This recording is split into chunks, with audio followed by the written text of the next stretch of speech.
Hi, hello, வணக்கம். So இன்னைக்கு நம்ம ஆர்ஜேவி என்டர்டெயின்மெண்டோட சொல்லுங்கள் நீங்கள் யார் ஷோக்கு யார் வந்திருக்கான்னு பார்த்தீங்கன்னா, இவர் நம்ம காவான் தான். இவருக்கு வந்து நிறைய அடையாளங்கள் இருக்குது. இவர் வந்து ஒரு ஆக்டர், ஒரு டைரக்டர், ஒரு ரைட்டர், ஒரு டான்ஸர், கடைசியாக கூட ஏதோ சொன்னார், மறந்து போயிட்டேன். மியூசிஷியன் அப்படின்னு சொல்லலான்னு வந்தேன், ஆனால் கீபோர்ட் மட்டும்தான் வாசிப்பேன். நான் சொல்ல வேணான்னு சொன்னார். இருந்தாலும் நம்ம சொல்லணும், கலையில் எந்த வகையான ஆற்றல் இருந்தாலும் அதை சொல்லணும். ஸோ வெல்கம் அவர் கவான் குகேந்திரன் ஏகேஏ கேஜிடி. வணக்கம். வணக்கம் பிகே ப்ரோ, எப்படி இருக்கீங்க? நல்லா இருக்கேன் ப்ரோ. அண்ட் நீங்கள் எப்படி இருக்கீங்க? நான் நல்லா இருக்கேன். நல்லா இருக்கீங்க, ரொம்ப மகிழ்ச்சி இன்னைக்கு வந்து உங்களை அங்கே பார்த்ததில்ல. சொல்லுங்கள் நீங்கள் யார், அதுதான் நம்ம ப்ரோக்ராமோட பேர். ஓகே. ஸோ இந்த பேரை வச்சு நான் இந்த ப்ரோக்ராமில் என்ன கேட்க போகிறேன் அப்படின்னு ஃபோக்கஸ் பண்ண முடியுமா உங்களால்? ஆமாம், நான் யாருன்னு சொல்லணும் ஆடியன்ஸ் கிட்ட. Yes, very good very good. அதுதான் நம்மளோட முதல் அங்கம். ஓகே. ஸோ ஆனால் அதில் ஒரு சேலஞ்ச் இருக்குது. அது என்ன சேலஞ்ச்? வெறும் 60 செகண்ட் தான் உங்களுக்கு நான் கொடுப்பேன். நீங்கள் எங்கே ஆரம்பிச்சிங்க, இப்போ எங்கே வந்து நிற்கிறீங்க, அதை வந்து அந்த 60 செகண்ட்லேயே நீங்கள் சொல்லிடணும். 60 செகண்டில் நான் எப்படி இந்த ஜேர்னிக்குள்ளே வந்தேன் என்னை பற்றி எல்லாமே சொல்லிடுறேன். ஆமாம், எல்லாத்தையும் சொல்லணும். ஆமாங்க, அவ்வளோதாங்க மேட்ரு. ஆனால் அதுக்கு முன்னுக்கு சரி, அதுக்கு ஒரு ரிஹர்சல் மாதிரி நம்ம ஏதாச்சும் பண்ணுவோம். ஓகே. சிம்பு ஃபேனா? ஆமாம் ரொம்ப டைஹார்ட் ஃபேன். ஆமாம், ரொம்ப டயட். ஏதோ இன்டர்வியூ நடுவில் ஒரு கவு மாடுன்னு ஏதாச்சும் அதெல்லாம் அந்த மாதிரி பண்ண கறந்துடாதீங்க, நான் கதறிடுவேன் அதோட. அந்த மாதிரி எதுவும் கறந்துடாதீங்க. சரி, 60 செகண்ட் சொன்னால நான் உங்களுக்கு ஒரு 10 செகண்ட் கொடுக்குறேன். 10 செகண்டில் நீங்கள் எத்தனை சிம்பு படம் சொல்ல முடியும்னு நினைக்கிறீங்க? ஐயோ, நிறையா சொல்லுவேன். நிறையா சொல்லுவீங்க. எத்தனை சொல்கிறாருன்னு பார்த்துருவோம். ஸ்டார்ட் பண்ணோடனே ஸ்டார்ட்னு நான் சொல்லுவேன், நீங்கள் எத்தனை படம் சொல்கிறீங்கன்னு நான் எண்றேன். ஓகே. அப்புறம் 10 செகண்ட் முடிஞ்சோடனே எத்தனை சொல்கிறீங்கன்னு நம்ம சொல்லுவோம். சரியா? 3, 2, 1 ஸ்டார்ட். காதல் அலுவிலை, தம், குத்து, வல்லவன், மன்மதன், தொட்டி ஜெயா, வானம், உஸ்தி, போடா போடி, போடா போடி, ட்ரிபிள் ஏ, 10 தலை, வினை தண்டி வருவாயா, தம்மு. 13. 10 செகண்டில் 13 படம் சொல்கிறீங்கன்னா நீங்கள் பெரிய ஃபேன் தான். இப்போ 60 செகண்டில் எவ்வளோ சொல்கிறீங்கன்னு பார்ப்போம். ஸோ சொல்லுங்கள் நீங்கள் யார், உங்களோட அந்த கலை பயணம், அதோட தொடக்கம் முதல் முடிவு இப்போ வரைக்கும். முடிவுன்றதே ஒன்றும் இல்லையே கலை பயணமுக்கு. ஸோ இப்போ வரைக்கும் நீங்கள் என்னென்னலாம் பண்ணியிருக்கீங்க, ஸோ அதை ஜெனரலாக உங்களால் என்ன சொல்ல முடியுமோ அதை நீங்கள் சொல்லலாம். தொடங்கலாமா? Okay, 3, 2, 1 start. என் பேர் குகேந்திரன், எனக்கு 25 வயசு ஆச்சு. நான் வந்து இந்த கலைத்துறையில் வந்து 18 வயசுலேருந்து ஸ்டார்ட் பண்ணேன். ஸோ முதல்ல வந்துட்டு எம்கேயூ கலை உலகத்தில் வந்து ஆடிஷன்ஸ் போய் அங்கே வந்துட்டு நான் ஒரு ஹோஸ்ட்டாக வந்து அறிமுகமாக ஆனேன். ஹோஸ்ட்லேருந்து ஆரம்பித்து தான் படிப்படியாக நிறைய ஆடிஷன்ஸ்க்கெலாம் போய் அதுக்கப்புறம் எனக்கு ஒரு சில வாய்ப்புகள், ஷார்ட் ஃபிலிம்ஸ்லாம் நடிக்க வாய்ப்புகள் கிடச்சிச்சு. அவிஸ் அண்ணன் அவர் மூலிமா ஒரு ஷார்ட் ஃபிலிம் எனக்கு கிடச்சிச்சு. அது பண்ணதுக்கப்புறம் தான், அதுக்கப்புறம் என்ன சொல்ல, ஒரு ஃபியூ ஆடிஷன்ஸ் போனதுக்கப்புறம் எனக்கு என்ன தோணுச்சுன்னா, வை நாட் நானே ஒரு ஆப்பர்ச்சுனிட்டி கொடுத்துக்கூடாது சொல்லிட்டு தான் ஷார்ட் ஃபிலிம் வந்து டைரக்ட் பண்ண ஆரம்பித்தேன். ஸோ ஷார்ட் ஃபிலிம் டைரக்ட் பண்ண ஆரம்பித்ததுக்கப்புறம் அதில் கிடச்ச ஒரு சில ஆப்பர்ச்சுனிட்டிஸ் மூலிமா தான் எனக்கு வந்து திகில், எஸ்ட்ரோவில் எனக்கு நடிக்க வாய்ப்பு கிடச்சி. ஸோ திகிலில் நடிக்க ஆரம்பித்ததுக்கப்புறம் ஒரு சீரீஸ் அதுக்கப்புறம் நான் வந்து பண்ண ஆரம்பித்தேன். லைக் வந்து கல்வெனி கண்டிப்படி, சொல்லி தொலை, குற்றம் குற்றமே அப்படின்ற அந்த ஒரு சீரீஸ்லாம் நான் பண்ண ஆரம்பித்து அதுக்கப்புறம் தேட்ரிக்கல் ஃபிலிம் தம்மனின்ற ஒரு படமும் வந்துட்டு எனக்கு வந்து கிடச்சிச்சு. ஆனால் அன்ஃபார்ச்சுனேட்லி அந்த படம் வந்து எஸ்ட்ரோ ஃபர்ஸ்ட்டில் தான் வெளியே வந்துச்சு. ஸோ இப்படி என்னோட ஜேர்னி வந்து ஸ்டார்ட் ஆகி அதுக்கப்புறம் பார்த்தீங்கன்னா ஒரு கட்டம் வந்துட்டு எனக்கு என்ன தோணுச்சுன்னா 60 செகண்ட் முடிஞ்சிருச்சு. ஆனால் நான் சொல்கிற முன்னுக்கு நீங்களே நிப்பாட்டிட்டீங்களா? கற்பூரம் போல நீங்கள் நிறையா சொன்னீங்க.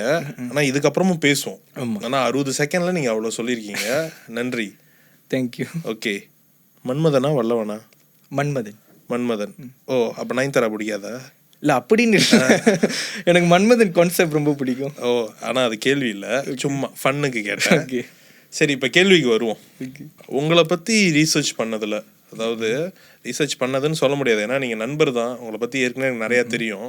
எந்த கேரக்டர் எடுத்தாலும் அதை வந்து ஒரு எஃபர்ட் போட்டு பண்ணுறீங்களா நீங்கள்? ஆமாம் ப்ரோ. ஆமாம். இல்லை, சில பேர் ஐயோ நமக்கு அதெல்லாம் அப்படின்வாங்க. ஆனால் நீங்கள் ஒத்துக்கிட்டீங்க, உங்கள் ஹானஸ்டி பிடிச்சிருக்கு எனக்கு.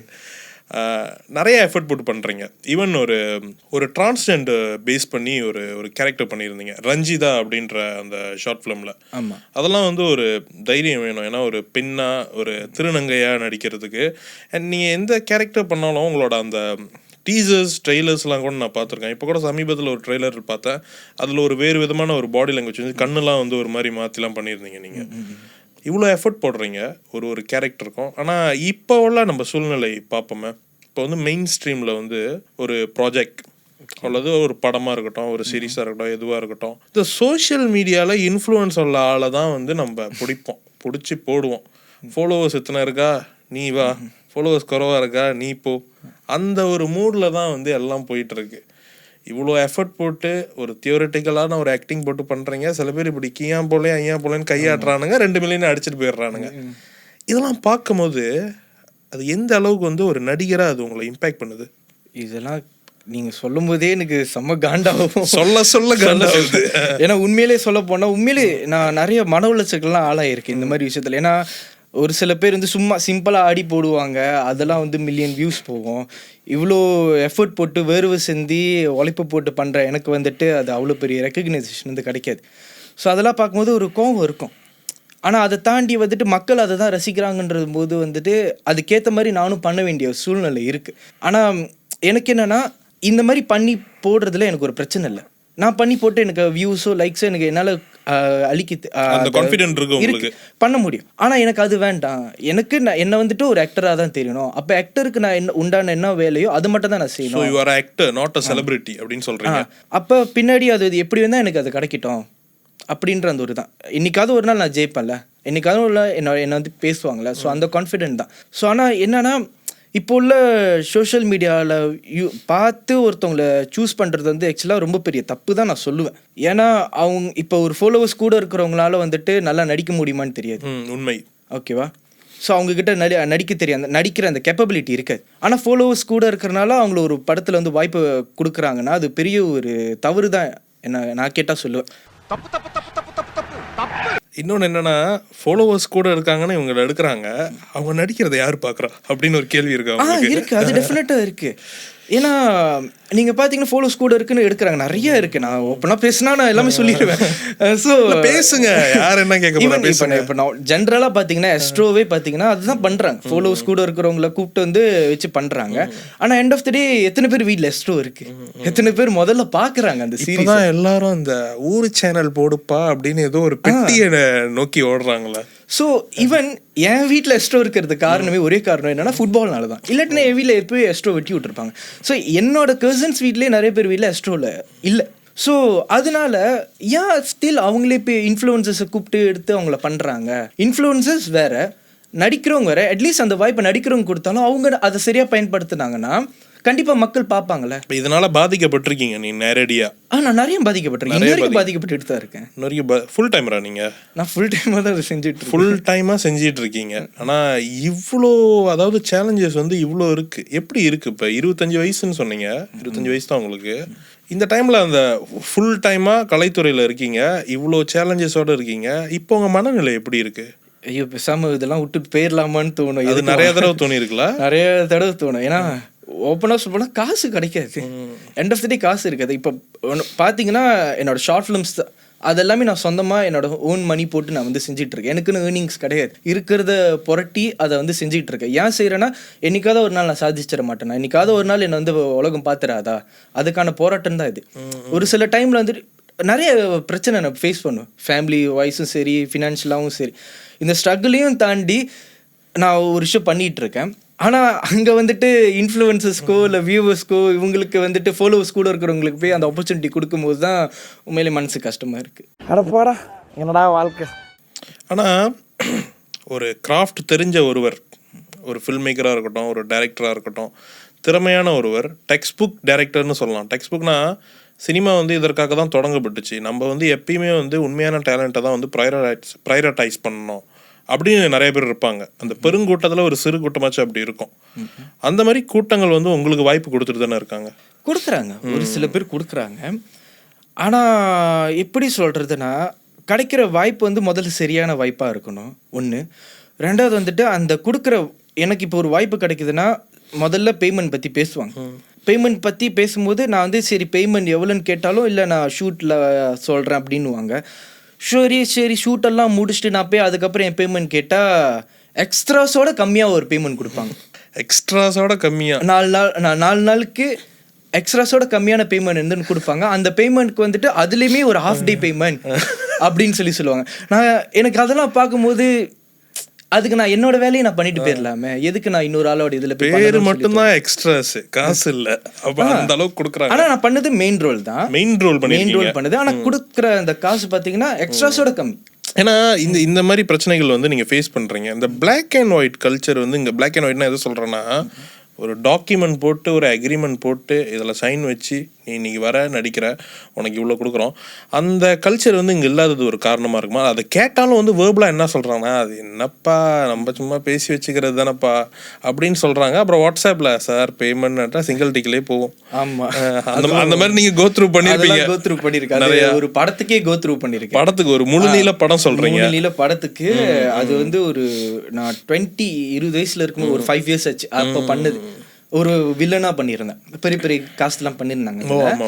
ஸோ அதோட பேமெண்ட்கே நான் 1.5 வருஷம் வெயிட் பண்ணேன். கிடச்சிச்சா கடைசியில்? அந்த பேமெண்ட் எதனால அதுக்கு 1.5 வருஷம் கழிச்சு கிடச்சி. அது எதுக்காக கிடச்சுன்னா ரீஷூட் பண்ணுறாங்க, அதனால கொடுத்தாங்க. ரீஷூட்டுக்கு காசு நீ கொடுத்தாதான் நான் வருவேன்ட்டிங்களோ? நான் சொல்லலை, ஆனால் அவங்களும் அப்படி அவங்களே புரிஞ்சுக்கிட்டாங்க. அப்போ இவ்வளோ பிரச்சனைகள், சேலஞ்சஸ் கோத்ரூ பண்ணுறீங்க. இந்த மாதிரி ஒரு நடிகராக இருந்தோம், இவ்வளோ திறமையான நடிகராக இருந்தோம், இவ்வளோ பிரச்சனைகள் கோத்ரூ பண்ணுறீங்க. இதை பார்க்கும்போது உங்கள் குடும்பத்தில் என்ன சொல்கிறாங்க? ஐயோ, ரொம்ப கஷ்டமான கேள்வி தான். ரொம்ப கஷ்டமான கேள்வி தான். ஏன்னா குடும்பம் வரும்போது வந்துட்டு என் வீட்டில் நானே எங்கள் அப்பா அம்மா தான் 3 பேர் தான். 3 பேர் தான். ஒரே பையனா நீங்கள்? ஒரே பையன் தான். ஸோ ஒரே பையனாக இருக்கும்போது அவங்களோட ஃபீலிங்ஸ் எனக்கு புரியுது. நான் பையன் வந்து கஷ்டப்படக்கூடாது அப்படின்னு பார்க்குறாங்க. பட் அவங்களால என்னை புரிஞ்சுக்க முடியல, அதுதான். ஸோ ஃபேமிலி நிறைய அகெயின்ஸ்ட் பண்ணாங்க. ஒரு கட்டம் வரைக்கும் அகெயின்ஸ்ட் போயிட்டு தான் இருந்துச்சு. ஒரு கட்டத்துக்கு மேலே சரி எப்படியோ இதே தான் சொன்னாலும் கேட்க மாட்டேன், அதுதான் பண்ணுவான்னு சொல்லிட்டு அவங்களும் விட்டுட்டாங்க. ஸோ அதனால அதை நானும் பெருசாக அவங்களுக்கு கண்ணில் படாமல் நான் ஏதோ பண்ணிக்கிட்டு இருக்கிற மாதிரி. எப்பயுமே பிரகாசமாக ஒளி எரியிற முன்னுக்கு தான் அந்த இடம் ரொம்ப இருட்டாக இருக்குன்னு சொல்லுவாங்க. உங்களுக்கு ஒரு நாள் எரியணும்னு நான் ரொம்ப வாழ்த்துறேன் உங்களை. தேங்க்யூ. ஏன்னா இவ்வளோ பண்ணியிருக்கீங்க, இவ்வளோ சேலஞ்சஸ் கோத்ரூ பண்ணியிருக்கீங்க. கண்டிப்பாக ஒரு பெரிய பிரேக் த்ரூவோ ஒரு பெரிய ப்ராஜெக்டோ இதுக்கப்புறம் உங்களுக்கு அமையணும், நான் வாழ்த்துறேன். தேங்க்யூ. ஸோ நன்றி ப்ரோ, ஹானஸ்டாக சொன்னீங்க பதில்கள் எல்லாம். இப்போ அடுத்த அங்கம் என்னன்னா, இந்த கண்ணாடி கோப்பை தெரியுதா? தெரியுது. இது உள்ளுக்கு வந்து சில கேள்விகள் இருக்கும். சூப்பர்.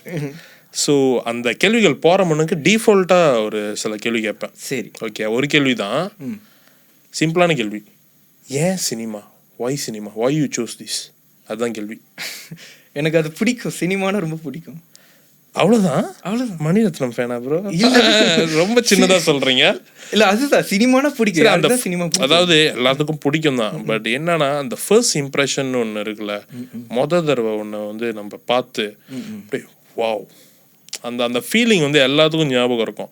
முதல் காதலாக இருக்கட்டும், முதல் முத்தமாக இருக்கட்டும், இந்த மாதிரி முதல் சினிமா ஆசையும் வந்து அதில் வந்து இறங்கும். அது என்னது, அந்த மூமெண்ட் என்னது உங்களோட? அது வந்து டெஃபினட்டாக சிம்பு தான். ஏன்னா நான் 4 வயசுலேயே, எனக்கு விவரம் தெரிஞ்சு 4 வயசுலேயே சிம்பு ஃபேன் ஆகிட்டேன். எந்த படம்? காதல் அழிவதில்லை தான். காதல் அழிவதில்லை அவரோட படம். ஆமா, அந்த இன்டர்வல்ல அப்படியே நின்னுட்டு இருப்பாரு, லைட்டா ஃபிங்கர். அந்த படம் தானே? Okay okay okay. அதுதான் பார்த்துருக்கீங்க. ரொம்ப பிடிச்ச படம் இது சிம்புவோட? மன்மதன் தான். மன்மதன் தான் ரொம்ப பிடிக்கும். ஆக்சுவலி எனக்கும் பிடிக்கும் சிம்புவை. ஃபேவரட் ஆக்டர் வேற ஆளு, பட் வந்து சிம்பு வந்து ஒரு ஆக்டரா எனக்கு ரொம்ப பிடிக்கும். அவரோட இன்ஃப்ளூயன்ஸ் இருக்கா அவங்க ஆக்டிங்ல? ஐயோ, எனக்கு ஆரம்பத்துல ரொம்ப ஸ்ட்ரகிள் பண்ணேன். ஏன்னா கை இப்படி வந்துருமோ, வாய்ஸ் பண்றதுலாம் நிறைய பேர் சொல்லுவாங்க. ஸோ ரொம்ப கஷ்டப்பட்டேன் அதுல இருந்து வெளியே வர்றதுக்கு. ஸோ இன்ன வரைக்கும் ஸ்ட்ரகிள் பண்ணிட்டு தான் இருக்கேன். சம்டைம்ஸ் ஒரு சில நான் என்னோட வீடியோஸ் பார்த்தீங்கன்னா அவரை ரிசம்பிள் பண்ற மாதிரி இருக்கும். ஏன்னா நான் 4 வயசுல இருந்து அவரை பார்த்து 4 வயசுல அவர் பண்றதெல்லாம் பண்ணிட்டு, இந்த மாதிரி பண்றது, அவர் பேசுறது ஸ்டைல்லாம். ஸோ எனக்கு ஆட்டோமேட்டிக்கா அது வந்துடும். டைரக்டர்கிட்ட போய் லிப் லாக் சீன் வேணும்னு கேட்க மாட்டேங்க தானே? இல்ல, அந்த அளவுக்கு இன்ஃப்ளூயன்ஸ் இல்ல, ஒரு அளவுக்கு இருக்கு. சரி, உங்களுக்கு பிடிக்கும், அதுதான். வாய் சினிமா அப்படின்ற கேள்விக்கு ரொம்ப ஷார்ட்டாக ஸ்வீட்டாக ஒரு ஆன்சர் சொன்னீங்க. அடுத்து வந்து நம்ம சொல்லுங்க நீங்கள் யார் டீம் வந்து உங்களுக்காக சில கேள்விகள் தயார் பண்ணி வச்சுருக்காங்க. ஸோ இதை வந்து ஒன்றா நீங்கள் எடுத்து என்கிட்ட கொடுக்கணும், நீங்கள் பார்க்கக்கூடாது. ஓகே, நான் கேட்பேன் அந்த கேள்வி உங்கள்கிட்ட. ஒன்று கொடுக்கணும், எல்லாத்தையும் கொடுத்துடாதீங்க. அப்புறம் ஒரு காட்டு இல்லை, பல காட்டு தேவைப்படும். எடுத்து ஒன்று கொடுங்க. முதல் சீட்டு நல்லா குலுக்கி எடுங்க. இது ஓகே, எதாக இருந்தாலும் ஓகே தான், ஏன்னா எல்லா கேள்வியும் கேட்கப்பட போகுது. சிம்பிளான கேள்வி. சினிமாக்காக நீங்கள் என்ன பண்ண போகிறீங்க? இது நான் சொன்ன ஃபன்னியாக இருக்கும். பரவாயில்ல, சொல்லுங்கள், அதுதான் நமக்கு தேவை. சினிமாக்காக என் உசிரே கொடுக்கலாம். யார் சாமி இவன்? எங்கேருந்து வந்திருக்கான்? உசிரியே கொடுக்கலாம். அதாவது ஒரு சீனில் ஒரு டைரக்டர் வந்து சொல்லிக்கிட்டே இருக்காரு, அந்த கத்தி குத்து கரெக்டாகவே உழுவ மாட்டுதுப்பா, ரத்தம் கரெக்டாக தெரிக்க மாட்டுதுப்பா. சரி நானே உங்கள் எதிராக நிற்கிறேன்னு வச்சுக்காங்களேன், என்னை கூப்பிட்டு சொல்கிறாரு, பிகே நீ உண்மையாமே குத்திரு இது கேஜிடியா அப்படின்றாரு. நான் உங்கள்கிட்ட வந்து அப்புறம் உண்மையாக குத்து சொல்கிறாரு ப்ரோ, உங்களுக்கு ஓகே ப்ரோன்னு கேட்டால் நான் உயிரை கொடுப்பேன் ப்ரோ குத்துங்க ப்ரோ அப்படின்னு நீங்கள் சொல்லுவீங்களா? இல்லை அந்த மாதிரி சொல்ல மாட்டேன். அப்புறம் உயிரை கொடுக்கறதுனா என்ன எனக்கு தெரியணும். எப்படி சொல்கிறதுனா, எக்ஸாம்பிள் ஒரு எக்ஸாம்பிள் சொல்கிறேன். இப்போ ஒரு என்னோட ஃப்ரெண்டோட அஸ்வின் சொல்லிட்டு அவர் வந்து ஒரு ஷார்ட் ஃபிலிம் பண்ணியிருந்தார் ட்ரக்ஸர்னு. அது வந்து ஒரு காம்படிஷனுக்கு அனுப்பியிருந்தார்.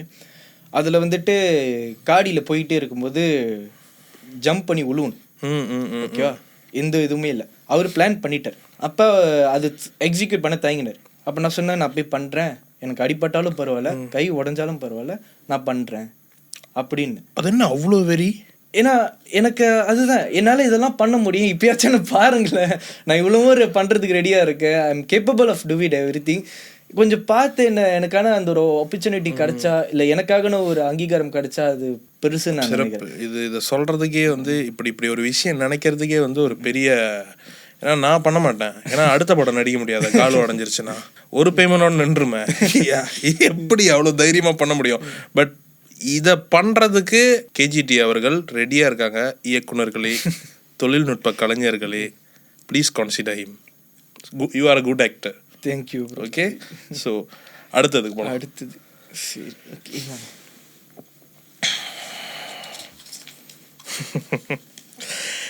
Nude scenes நடிப்பீங்களா?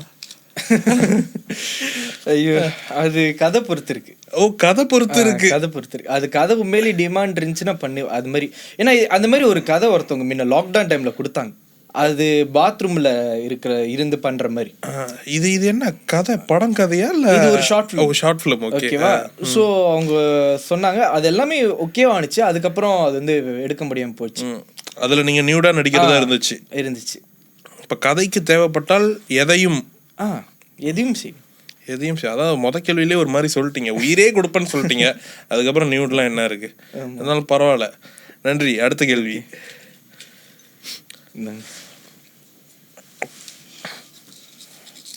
இது வந்து நம்ம கடைசியா கேட்கறதுக்கு வச்சுப்போம். இந்த கேள்வி வேணாம், அடுத்து எடுத்துக்கோங்க. அவ்வளோ சீக்கிரமா இல்லை, அது வந்து கடைசி டிஃபால்ட் கேள்வியோட வந்துருச்சு. இது ஓகே, அடுத்த சீட்டு கொடுத்துட்டாரு. Okay, last Malaysian Tamil movie, Tamil திரைப்படம், மலேசிய தமிழ் திரைப்படம் எதை தியேட்டரில் பார்த்தீங்க? அபிநயா. பார்த்தீங்களா? பார்த்தேன். அந்த படம் கடைசியில் என்ன ஆகும்? அது ரெண்டு பேரும் ஸ்ப்ளிட், அந்த சோல் வந்து இதாயிரும், மாறிடும். ஓ, அப்போ உண்மையாக தான் இருக்கும். நான் பார்க்கல. என்னைய வச்சு ஒன்னும் காமெடி பண்ணலையே. இதுக்கப்புறம் பார்த்துருவேன். கண்டிப்பா பார்க்குறேன். ஓகே, அபிநயா நல்லா இருந்துச்சா படம்? நல்லா இருந்துச்சு. முதல் தமிழ் திரைப்படம் எது முத பார்த்தது? மலேசியாவுடைய? ஆமா, தமிழ். ஐயோ, அது வந்து எதிர்காலம் நினைக்கிறேன். ராம் எதிர்காலம். அந்த படம் எனக்கு ரொம்ப தெரியும். நல்ல படம், நானும் பார்த்திருக்கேன். டிவில மாதிரி ஒரு படம் இன்ன வரைக்கும் வர முடியும். அவர் தம்பியே வந்து கேங்ஸ்டரா இருப்பாரு. அது ரொம்ப நல்ல ரியலிஸ்டிக்கா இருக்கும். ஆமா. ஆனா நான் டிவில பார்த்தேன், தியேட்டர்ல பார்க்கல. ஏன்னா எங்க வீட்ல இருந்து தியேட்டர் ரொம்ப தூரம். இப்பதான் நிறைய வந்துருச்சு. சோ அதான். சரி, அடுத்த கேள்விக்கு போலாம்.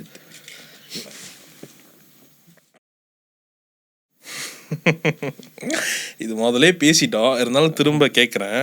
நீங்கள் கேட்குற பேமெண்ட் வந்து உங்களுக்கு கிடைக்குதா? நீங்கள் டிமாண்ட் பண்ணுறது வந்து ஓகே, இவ்வளோ நடிச்சிருக்காரு, இவ்வளோ நல்ல ஆக்டரு, இவ்வளோ டெடிகேட்டிவான ஆக்டரு, இவருக்கு வந்து கொடுப்போம் அப்படின்னு கொடுக்குறாங்களா? இல்லை அது பத்தாதுப்பா, அது கொஞ்சம் குறைச்சிக்கலாம் அந்த மாதிரி வச்சு கேட்குறாங்களா? இது வரைக்கும் யாரும் எனக்கு பேமெண்ட் ப்ராப்பராகவே கொடுத்ததில்லை. ஆமாவா? ஈவன் அந்த தனியார் நிறுவனங்கள்னா யாரை சொல்கிறேன்னு புரியுதா? அவங்களோட இது கூடமா, ப்ராஜெக்ட்ஸ் கூடமா? எஸ் ரொம்ப ஒரு சில பேர் மட்டும்தான் பெர்ஃபெக்டாக கொடுப்பாங்க. மொத்தம் எல்லாமே நான் நடித்தது முக்கால்வாசி எனக்கு வந்துட்டு பேமெண்ட் இருக்காது. ஒரு பேமெண்ட் இருக்குன்னா ஒரு கைவிட்டு என்னலாம் அந்த அளவுக்கு தான். இது வந்து என்னாலையும் ஆக்சுவலி கனெக்ட் பண்ணிக்க முடியுது. எல்லாருனாலையும் கனெக்ட் பண்ணிக்க முடியும். இங்கே உள்ள எல்லாருனாலையும். ஒரு படம் பேடையில் நான் நடித்தேன். ஓகே, அந்த படத்துக்கு நான் செலவு பண்ண காசு கூட வந்த காசு குறவு. அந்த மாதிரி இருந்துச்சு. ஈவன் இப்போ கூட 2024 கூட. ஸோ அந்த மாதிரியும் உங்களுக்கு நடந்திருக்கு? அந்த மாதிரி தான் எனக்கு எல்லா வெளியில் கூப்பிட்ற ப்ராஜெக்ட்ஸ்லாம் நடக்குது. வெளியில் கூப்பிட்ற ப்ராஜெக்ட். ஸோ அதை வந்து எப்படி தவிர்க்கணும்னு நினைக்கிறீங்க? லைக் முன்னுக்கே எல்லாரும் சொல்கிறது தான் நம்மள்ட்ட கூப்பிட்டு, நீ போகிற முன்னுக்கே எல்லாம் பேசி வச்சிரு, அப்போ தான் எல்லாம் கரெக்டாக நடக்கும், நீ பேசாமல் விட்டோன்னா கடைசியில் மாவு அடிச்சிருவாங்க, இந்த மாதிரிலாம் கூப்பிட்டு சொல்லுவாங்க நிறைய பேர். ஸோ அதை களையிறதுக்கு என்ன செய்யணும் நீங்கள்? இந்த பேமெண்ட் வந்து எனக்கு கரெக்டாக வரணும். ஒரு ப்ராஜெக்ட் நான் நடிக்கிறேன்ப்பா, உயிரை கொடுத்து நடிக்கிறேன், கரெக்டாக எனக்கு பேமெண்ட் வரணும். அப்படி அந்த சுச்சுவேஷன் அப்படி ஆகிறதுக்கு நீங்கள் என்ன செய்யணும்னு நினைக்கிறீங்க? இது ஒன்றும் செய்ய முடியாதுங்க. ஆக்சுவலாக என்னத்த எக்ரிமெண்ட் போட்டாலும் எண்ட் ஆஃப் த டே அந்த பர்சன் கிட்ட தான் இருக்குது. கொடுக்குறவங்க ப்ராப்பராக கொடுத்தாங்கன்னா அது ஓகே, பிரச்சனை இல்லை. இப்போ நீங்கள் ஒரு படம் செய்யும் போது நீங்கள் அந்த ஆக்டர்ஸுக்கு கரெக்டாக பேமெண்ட் கொடுப்பீங்களா? நான் கொடுத்துருக்கேன். அதுக்கு முன்னாடி நான் ஸ்டூடெண்ட்டாக ரஞ்சிதான்னு சொல்லியிருந்தேன். அந்த ப்ராஜெக்ட் வந்து நான் காலேஜ் படிக்கும் போது தான் பண்ணது. அதில் வந்து நான் வேற ஒரு ஹீரோயின் ஃபிக்ஸ் பண்ணியிருந்தேன். லாஸ்ட் மினிட்ல ஷூட்டுக்கு போகும்போது ஒரு இன்னும் 2 hours இருக்கும்போது ஹீரோயின் வரல. திங்ஸ் எல்லாம் அப்படி இருக்கு. நாங்கள் அந்த டைம்ல யாரும் தேடி கடைசியில் யாருன்னே தெரியாது அவங்கள கூட்டிட்டு அவங்க வரேன்னாங்க. ஸோ அவங்களுக்கு வந்து அந்த டைம்ல வந்து 150 போல அந்த டைம் அந்த ஒரு நாள் தான் ஷூட்டு. அவங்களுக்கு அது கொடுக்கணும். அது வந்து நான் கொஞ்சம் டிலேவாக தான் ஆச்சு. அவங்களே 2-3 தடவை கேட்டாங்க டிலே. ஏன்னா அந்த டைம் நான் ஸ்டூடெண்ட்டு, காசு 2-3 தடவை வாட்ஸ்அப் மெசேஜ் அனுப்பிட்டாங்க, ப்ரோ அப்டேட் அது மாதிரி. ஸோ அந்த மாதிரி பண்ணி அதுக்கப்புறம் அவங்களுக்கு செட்டில் பண்ண. ஆனால் அப்போ கூட நான் ஃபுல் அமௌண்ட் பண்ணல. நான் நினைக்கிறேன் எனக்கு தெரிஞ்ச 100 இந்த மாதிரி தான் பண்ணியிருப்பேன். பேலன்ஸ் 50 நான் பண்ணிடல. ஸோ அதுக்கப்புறம் யோசிச்சு யாராக இருந்தாலும் என்னால் கொடுக்க முடிஞ்சா கூப்பிடலாம். ஏன்னா அது வந்து தற்செயலா நடந்தது. ஸோ அதனால இப்போ வந்துட்டு வர்றவங்க யாராக இருந்தாலுமே நான் தெளிவாக சொல்லிடுவேன், ஓகே இது அப்படின்ட்டுன்னு. அப்போ அதுக்கு ஓகேனா அவங்க ஓகே, இல்லாட்டினா நானுமே என்னோட பட்ஜெட்டுக்கு தாண்டி வந்துச்சுன்னா நான் வேணான்னு நானே சொல்லி ஆரம்பத்திலே தெரியப்படுத்திடணுன்றீங்க. ஆமாம், உங்கள் பட்ஜெட்டை பொறுத்து நாங்கள் வந்து உங்களுக்கு சம்பளம் தரோம் அப்படின்னு. சிறப்பு ப்ரோ. அடுத்த கேள்வி போவோம். இன்னொரு ஒன்று தான் இருக்குது. இல்லை, கேள்வி இருக்குது, இல்லாததும் சிலது கேட்கணும்ல. இதுக்கு நீங்கள் சூப்பராகவே பதில் சொல்லுவீங்கன்னு நினைக்கிறேன். ஏன்னா நீங்கள் பேசுகிறதெல்லாம் வச்சு. வாய்ப்பு உங்களை தேடி வருதா இல்லை நீங்கள் வாய்ப்பை தேடி போகிறீங்களா? இப்போ நான் என்ன மூமெண்ட்டில் இருக்கேன்னா எனக்கு நானே வாய்ப்பு கிரியேட் பண்ணிக்கிறது தான் மூமெண்ட்டில். இதுக்கு இவ்வளோ நாள் வந்து வாய்ப்புக்காக நான் தேடி போயிட்டு இருந்தேன். 2 ஆப்ஷனை விட்டு 3வது ஆப்ஷனே போயிட்டீங்க நீங்கள். இல்லை, ஒரு கட்டத்துக்கு அப்புறம் நான் வாய்ப்பு தேடி போகிறது இல்லை. நானும் எனக்கு நானே வாய்ப்பு உருவாக்கிக்கிறதா இந்த டைரக்ஷன்லாம் பண்ணுறேன். ஆனால் லிமிட்டேஷன்ஸ் இருக்குல்ல. நம்ம வந்து நமக்கே வந்து வாய்ப்பு உருவாக்கிக்கிறோம் தான், ஆனால் அது லிமிட்டேஷன் இருக்குது. இப்போ நானே சொல்கிறேன்னே, நான் ஒரு படம் செய்ய போகிறேன்னு நினைக்கிறேன். நான் டக்குன்னு வந்து யார் வந்து இங்கே உச்ச நட்சத்திரங்களாக இருக்காங்களோ அவங்கள கூப்பிட்டு காசு பண்ண முடியாது என்னால். நான் யாரை பண்ண முடியும்? என் ஃப்ரெண்ட்ஸை தான் பண்ண முடியும். என் ஃப்ரெண்ட்ஸுக்கு ஃபேஸ் வேல்யூ இருக்கா? சிலருக்கு கொஞ்சம் இருக்கலாம். ஆனால் அதை வந்து டிஸ்ட்ரிபியூட் பண்ணும்போது யார் பார்க்க போகிறாங்க, அது ஒரு ப்ராப்ளம் இருக்குது. நம்ம யூடியூப்பில் தான் ரிலீஸ் பண்ண முடியும். நம்ம டிவிலையோ தியேட்டர்லையோ ரிலீஸ் பண்ணுறது அதுக்கு ஒரு செலவு இருக்குது. இப்போ நம்மளே நமக்கு வாய்ப்பு உருவாக்கிக்கணும்னு வச்சுக்கோங்களேன், அதோட ரீச் வந்து ஒரு லிமிட்டேஷன் இருக்குது அதுக்கு. ஸோ இது இருக்கும் போது நீங்கள் இந்த மைண்ட் செட்டில் இருக்கீங்களா? இது உங்களுக்கு ஹெல்ப்ஃபுல்லாக இருக்கும்னு நினைக்கிறீங்களா? இல்லை, அதில் உண்மையிலே மிம்மங் ஸ்ட்ரகிள் இருக்குதா. எனக்கு நானே டைரக்ட் பண்ணி எனக்கு நானே வாய்ப்பு கொடுக்கறதுக்கு ஸ்ட்ரகிள் இருக்குதா, இல்லைன்னு சொல்லலை. ஆனால் அதை தாண்டி என்னென்னா லைக் என்ன இந்தந்த கேரக்டர்லாம் நான் பண்ணணும்னு சொல்லி எனக்கு ஒரு ஆசை இருக்கும்.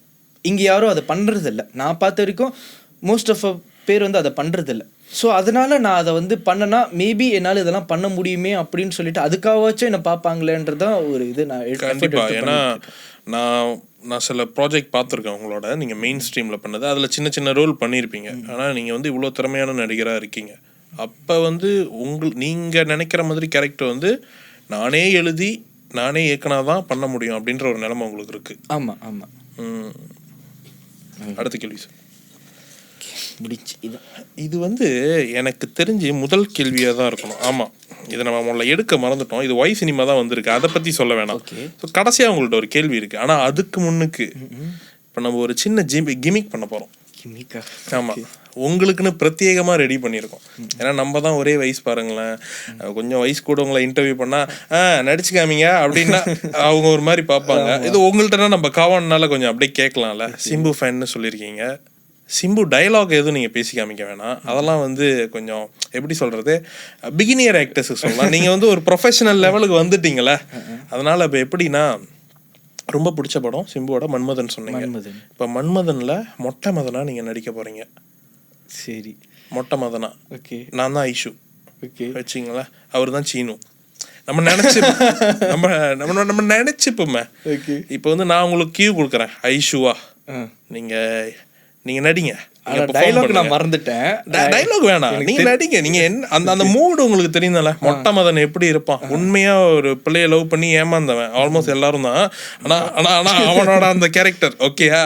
ஸோ அந்த கேரக்டரை இப்போ நீங்கள் வந்து இனாக்ட் பண்ணி காமிக்க போறீங்க ஓகேயா. நான் வந்து ஐஷு, நான் ஸ்டார்ட் பண்றேன் டைலாக். நான் நடிக்கலாம் மாட்டேன், நான் ஜஸ்ட் டைலாக் கியூ மட்டும் கொடுக்குறேன். ஸ்டார்ட் பண்ணலாமா? சரி பண்ணலாம். ரெடியா இருக்காரு எல்லாத்துக்குமே. சினோ பாடுறா யார் வந்திருக்கானு? மதன்டா, அதான் என் பின்னாலேயே சுற்றி லவ் பண்ணானே, எப்படி ஏமாந்து நிற்கிறான் பாத்தியா. 2 நாளாக இவன் கூட தான்டா இருக்கேன் மதன், ஒரே ஹோம்ஸ்டேல தங்கியிருக்கோம். யார்ரா நீ? 2 நாளா 2 பேரும் ஒரே ஹோம்ஸ்டேல தான் தங்கியிருக்கீங்க? ஆமாடா, ஏபிஎன்பியில் புக் பண்ணோம்டா. கம்பைன் ஸ்டடி தானே சொன்னேன். அது என்ன 2 நாளில் ரூமில் உட்காந்துருக்கா? கம்பைன் ஸ்டடிலாம் இப்போ யாரா பண்ணுறா? எல்லாம் கூகுள் மீட்டில் பண்ணுறாங்க. ஏபிஎன்பின்னு சொன்ன போதே உனக்கு தெரிஞ்சிருக்கும் இது கம்பைன் ஸ்டடியா இல்லை வேற மாதிரி ஸ்டடியான்னு. புரியுது. நீ சிம்பிளாக என்னை கழட்டி விட்ட அவங்க கூட படுத்த தூங்கிட்டேன்னு சொல்லி என்கிட்ட சொல்கிறேன்னு எனக்கு புரியுது. படுத்தேன், ஆனால் தூங்கினான்னு தெரில. எனக்கு புரியல ஐஷு, என்ன நடக்குது உங்கள் 2 பேர்த்துக்குள்ள? அதான் சொல்லிட்டேன் என்ன நடந்துச்சுன்னு.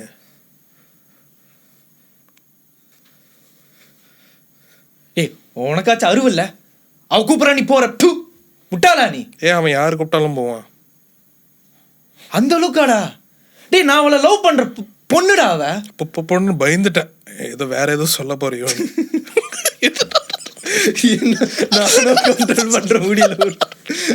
சரி சரி சரி, இப்ப நான் கியூ வரல. நான் கியூ வந்து இது ஒரு சேலஞ்ச் மாதிரி தான், நீங்க எந்த அளவுக்கு பண்றீங்கன்னு. இப்ப உங்களுக்கு ஒரு மொனோலாக் நீங்களே பெர்ஃபார்ம் பண்ணுங்க, நான் அமைதியா இருக்கேன். இன்டென்ஸா மொட்டை மதனா இன்டென்ஸா ஏதாச்சும் பண்ணுங்க. மொட்டை மதனா பண்ணுங்க, இன்டென்ஸா பண்ணுங்க.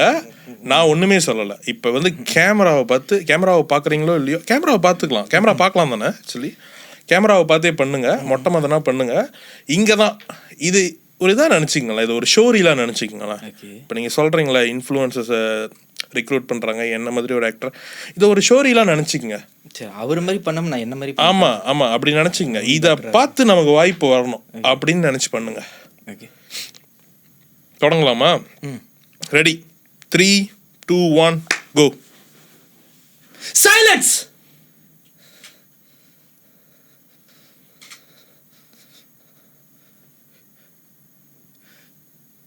சின்ன குழந்தை சார் அவ. நேற்று காலேஜ் முடிச்சுட்டு நான் தான் போய் ட்ராப் பண்ணேன். ஆனால் நான் வீட்டுக்கு வர லேட்டாக டியூஷன் முடிச்சுட்டு நான் வந்துடுறேன்னு சொல்லிட்டு போனேன். வரும்போது 4 நாய்ங்க என்னோட தங்கச்சிய கற்பழிச்சு கொலை பண்ணிட்டாங்க. ஆனார் அந்த நாய்ங்க யாருன்னு தெரிஞ்சதுக்கு அப்புறம் ஒரு கோவம் வந்துச்சு எனக்குள்ள. அவனுங்களை தேடி இந்த கையோட குத்தி கொன்னுட்டேன். என் இடத்துல நீங்களா இருந்தாலும் இதுதானே செஞ்சிருப்பீங்க? சொல்லுங்க, இதுதானே செஞ்சிருப்பீங்க யோனர். அப்ப என் மேல என்ன தப்பு இருக்கு? அப்ப எதுக்கு இந்த கூட்டுல என்னை வச்சிருக்கீங்க? சின்ன குழந்தை போய் ரேப் பண்றானுங்க. பாவம் சார் அந்த பிள்ளை. ஒரு வாட்டியாச்சும் யோசிச்சாங்களா அந்த பிள்ளை அவனுக்கும் ஒரு தங்கச்சி தான் அப்படின்னு சொல்லிட்டு? பச்சை குழந்தைய போய் தடவரா, இதெல்லாம் என்ன நியாயம்? ஏன் இந்த சட்டம் அப்படி இருக்கு? பாருங்க, இந்த உலகத்துல எந்த பிள்ளையும் மேல கைய வச்சாலும் கூட இருக்கிறவன் எவனா இருந்தாலுமே அடிக்கணும், அடிச்சவனுங்களை கொல்லணும். அப்பதான் இந்த மாதிரி ரேப்பிஸ், அதுவும் இந்த சின்ன பிள்ளைங்களை ரேப் பண்றவனுங்களாம் நிப்பாட்டுவானுங்க.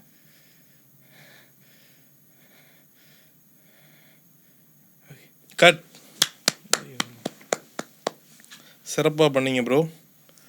ஆக்சுவலி கண்ணில் தண்ணியே வந்துருச்சு உங்களுக்கு. அப்போ கிளிசரினே இந்த மிஞ்சாச்சா பார்த்தாலாம் எதுவுமே தேவையில்லை. இது என்ன ஸ்பான்டேனியஸாக நீங்கள் யோசிச்ச டயலாக்ஸா இல்லை ஆல்ரெடி ஏதாவது ஒரு படம் அந்த மாதிரி வந்ததா? இல்லை, இது வந்து ஒரு ஆடிஷன் டேப்பு. உங்களோட ஆடிஷன் டேப்பு அது வேற ஒன்று பண்ணியிருந்தேன். ஸோ கொஞ்சம் நான் மாற்றி பண்ணிட்டேன். சிறப்பு. இந்த மாதிரி பண்ணீங்கன்னா கண்டிப்பாக வந்து நீங்கள் ஃபைனல் லிஸ்ட்டில் இருப்பீங்க போல், நிறையா இதில் இருந்திருப்பீங்க போல். இல்லை, அதை வேற ஞாபகப்படுத்திட்டீங்க. நெஞ்சமெல்லாம் பொண்ணு அறக்கு தம்பி. சரி, ரொம்ப நல்லா பண்ணீங்க ப்ரோ. ஆக்சுவலி ரொம்ப நல்லா பண்ணீங்க. கடைசி கேள்விக்கு வந்துட்டோம், வேறு குறைய முடிவுக்கு. குகேந்திரன் ஏகே கேஜிடி இவ்வளோ நாள் உங்கள் கெரியரில் நிறையா விஷயம் பார்த்துருப்பீங்க, நிறைய விஷயம் கோ த்ரூ பண்ணியிருப்பீங்க. நீங்கள் அடுத்ததாக உங்களை மாதிரியே வரப்போகிற இன்னும் பல கேஜிடிகளுக்கு அல்லது மக்களுக்கு, இதை பார்த்துட்டு இருக்கிறவங்களுக்கு உங்களோட கெரியர், உங்களோட லைஃப்லேருந்து ஒரு விஷயம் சொல்லணுன்னா, ஏன்னா இதை வந்து அட்வைஸ்ன்னு சொல்ல முடியாது நம்ம, ஏன்னா யாருமே இங்கே வந்து அட்வைஸ் பண்ணுற ஸ்டேஜில் இல்லை. ஆமாம், அது உண்மை தான். பொலிட்டிக்கலி நம்ம சொல்கிறோமே, நீங்கள் ஒரு லெசனாக நான் இதெல்லாம் பண்ணேன், இதெல்லாம் உங்களுக்கு நடந்துடக்கூடாது, அதனால் நான் சொல்கிறேன், அப்படி ஒரு விஷயம் சொல்ல போகிறீங்கன்னா அது என்ன விஷயமா இருக்கும்? நீங்கள் நான் அது சொல்ல வர்றதுன்னா ஓப்பனாக சொல்லணும்னா, ஓப்பனாக சொல்லுங்கள். டைரக்ட் பண்ணுங்க, நடிங்க, உங்கள் திறமையை காமிக்கிறதுல ஒரு பிரச்சனை கிடையாது. அது உண்மையாக காமிங்க, உண்மையாக காமிங்க. உங்களுக்கு என்ன தோணுதோ அதை ப்ராப்பராக செய்யுங்க. ஆனால் தயவு செய்து மற்றவங்களை யாரையும் டார்ச்சர் பண்ணாதீங்க. ஓகேவா?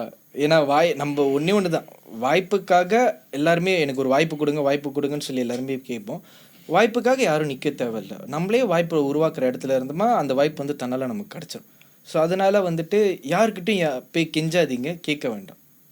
அது அவசியம் இல்லை இப்போ உள்ள டைமில். ஏன்னா இப்போ உள்ள டைமில் நமக்கான வாய்ப்பை நம்மளே உருவாக்கிக்க முடியும். சோஷியல் மீடியாஸ் இருக்குது, எல்லாமே இருக்குது, நிறையா எக்ஸஸ் வந்துருச்சு இப்போ நமக்கு. ஆமாம், அதனால் எல்லாமே யூடியூப்லும் இருக்குது. அதனால் யாரையும் போய் நம்ம கெஞ்ச தேவையில்லை, யாரையும் போய் நம்ம வந்துட்டு எனக்கு அவங்களுக்காக நம்ம நிற்க தேவையில்லை. நம்மளுக்கு நாமே கொடுத்துக்கலாம், அதுக்கான கேப்பபிள் எல்லாருக்கிட்டையும் இருக்குது. அதனால அதை பண்ணலான்னு சொல்லி. ஏன்னா ஆரம்ப காலத்தில் நான் என்னோட 1 வருஷம் 2 வருஷம் கெஞ்சியே போயிடுச்சு. ஏன்னா நான் அந்த தவறு பண்ணியிருக்கேன். அதுக்கப்புறம் தான் நான் யாருக்கிட்டே கெஞ்சக்கூடாது, வாய்ப்புக்காக நான் நிற்கக்கூடாது, எனக்கு நானே பண்ணிக்கணுன்ற அந்த முடிவு எடுத்தேன். ஸோ அது வந்து நான் ஏர்லி ஸ்டேஜ்லேயே பண்ணால் மேபி இன்னும் கொஞ்சம் பெட்டராக இருந்திருப்பணும்னு தோணுச்சு. தமிழில் ஒரு விஷயம் சொல்லுவாங்க, ஒரு 2 வரிகளில், திறமைசாலிகளை வந்து நம்ம தாமதப்படுத்தலாம் ஆனால் தடுக்க முடியாதுன்னு. ஐ திங்க் அதுக்கு நீங்கள் ஒரு எக்ஸாம்பிள்னு நினைக்கிறேன். சும்மா நீங்கள் இருக்கீங்கன்னு சொல்லலை, நீங்கள் இருக்கீங்கன்னு சொல்லலை, உங்கள் கதையெல்லாம் கேட்டு சொல்கிறேன் நான். ஏன்னா சில விஷயங்கள் வந்து என்னாலையும் கனெக்ட் பண்ணிக்க முடிஞ்சிச்சு. ஸோ அதனால் சொல்கிறேன். ரொம்ப நன்றி, உங்க கூட பேசுனது வந்து ரொம்ப மகிழ்ச்சியாக இருக்குது. ஏன்னா ஐ திங்க் ஸோ இந்த இன்டர்வியூவில் நான் பார்க்க போகிற கெஸ்ட்லேயே நீங்கள் மட்டும்தான் நம்ம ஏஜ் குரூப்புக்கு செட் ஆகிறாரு. அதனால் உங்கள்கிட்ட கொஞ்சம் ஃப்ரீயாக பேச முடிஞ்சிச்சு. அது வந்து எனக்கு ரொம்ப பிடிச்சிருந்துச்சி. ரொம்ப நன்றி. இந்த வேலையில் இந்த வாய்ப்பை வந்து எனக்கு உங்களை பேட்டி காண்றதுக்கு ஏற்படுத்தி கொடுத்த ஆர்ஜேவி என்டர்டெயின்மெண்ட்க்கு என்னோட நன்றியை தெரிவிச்சுக்கிறேன். நீங்கள் சொல்லலாம். Okay, thank you so much. உங்களுக்கு ரொம்ப நல்லா ஹோஸ்ட் பண்ண, ரொம்ப என்டர்டெய்னிங்காக இருந்துச்சு. ப்ளஸ் வெங்கட் அண்ணனுக்கு நான் ரொம்ப நன்றி சொல்லி ஆகணும். ஏன்னா அவர் தான் எனக்கு இந்த மாதிரி ஒரு ஆப்பர்ச்சுனிட்டி கொடுத்தாரு. எப்போ இவங்களோட பேனரில் நடிக்க போகிறீங்க? அவர் கூப்பிட்டா கண்டிப்பாக பண்ணலாம். கண்டிப்பாக கூப்பிடுவார். இவ்வளோ சூப்பராக அவர் முன்னுக்கே ஷோ ரீல் பண்ணி காமிச்சிருக்கீங்க. கண்டிப்பாக கூப்பிடுவார். வாழ்த்துக்கள் அதுக்கும். நன்றி. பார்க்குற எல்லா ஆடியன்ஸுக்கும் இந்த போட்காஸ்ட் சப்போர்ட் பண்ணுங்கள். நல்ல டீம், நல்ல ப்ரொடக்ஷன். நான் இனி வரும் எபிசோட்ஸ் எல்லாம் ரொம்ப நல்லாயிருக்கும். எல்லாருக்கும் ரொம்ப நன்றி. ப்ளஸ் என்னோடய ஃப்ரெண்ட்ஸ் ஐஎஃப்எம் ட்ரூப் இருக்காங்க, அவங்களுக்கும் ரொம்ப நன்றி. நன்றி ப்ரோ, நன்றி. தேங்க்யூ. சொல்லுங்க.